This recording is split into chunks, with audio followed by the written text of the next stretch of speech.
man maay maire de Dakar ou pas président Macky Sall am na cabinet wala amul cabinet fan la ko teg ba jël fa ay nit dama lay laaj kan na ko fal ñu ko fal ñoo ma fal moo bëgg man moo tax ma la Papa Ngagne seen télé yi ak seen rajo yi nañu góorgóorlu parce que nit ñi dañuy seetaan au-delà de la sensation au-delà de l'émotion au-delà de la passion nañu góorgóorlu ba jéem a yee suñu askan président nu la yàlla maye askan bi fal la constitution may la nga am sañ-sañ am cabinet di ci dugal ay nit noonu la ma askan bi falee noonu la ma constitution may sañ-sañ man tamit ma mën a am tamit cabinet di ci dugal ay nit aw ma droit nag dugal ay nit yu nga xam ne ni amuñu ay droit daanaka dañ leen condamné amatuñu droit voter amatuñu droit liggéey ñoom seen Guy Marius Sagna dama ko dénkul économie dama ko dénk action sociale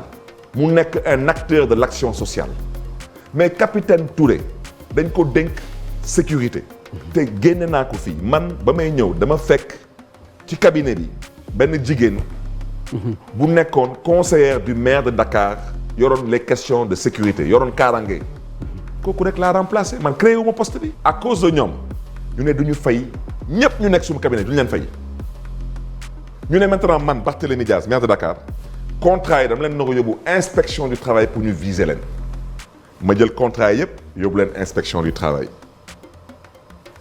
wante président Macky Sall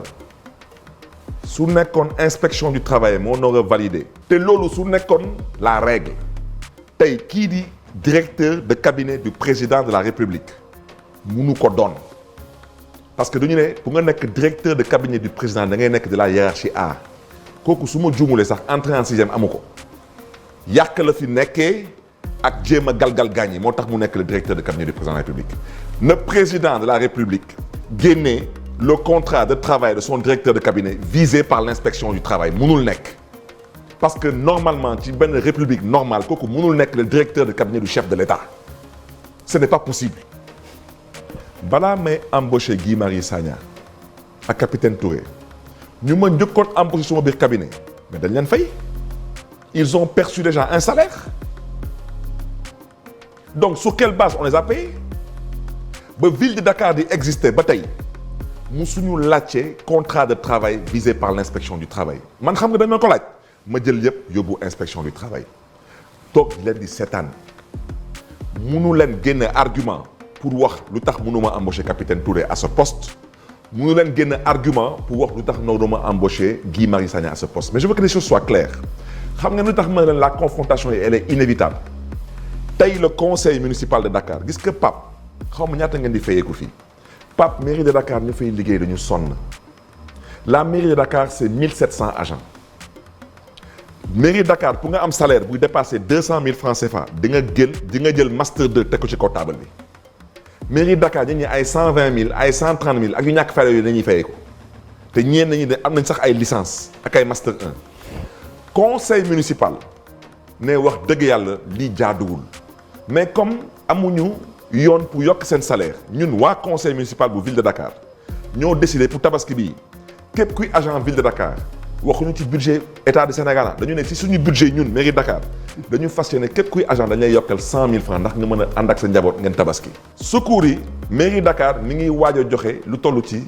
600 millions secours 15 000 Dakarois ñooy ñoo jot si 40 000 francs 15 000 Dakarois ci 136 000 demandes mais agent yi ba may génne suma bureau léegi nii ñu ne ma am nañ information que waa ministère des finances joxe nañ ndigal waa perception ne leen bu leen fay agent mairie de Dakar 100 000 francs yi xam nga lan laa ci yokk ci wax ci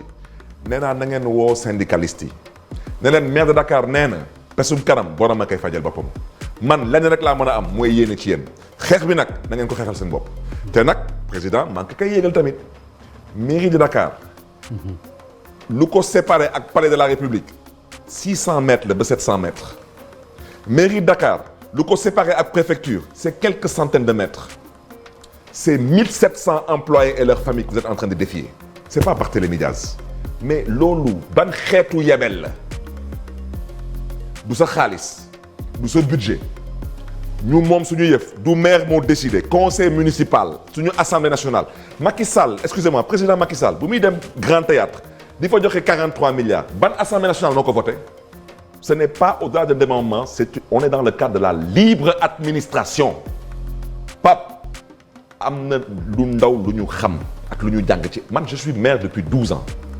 sañu ma def lu nga xam ne yoon mayu ma ko ci sañ-sañ heure maire ak yow nii inspection mi ngi mairie même Moussa Kër mairie de Dakar amul sañ-sañ ne day jox ay employés pour la fête de la Tabaski 100 000 francs ci budget pour mën leen jàppale ndax lan ndax seen salaire yu ñàkk fayda yi salaire yu maire de Dakar salaire yu mairie de Dakar du jënd xar salaire yu mairie de Dakar nit mënu ci am xar conseil municipal sous proposition du maire nangul ko personnel bi yow du sa impôt yow nga taxaw ne waa agent ville de Dakar duñ ci jot parce que ñoom Barthélémy Diaz duñ leen may Barthélémy Diaz leen di baaxee 100 000 francs xaalis bi génnul suma poche du suma ñàkk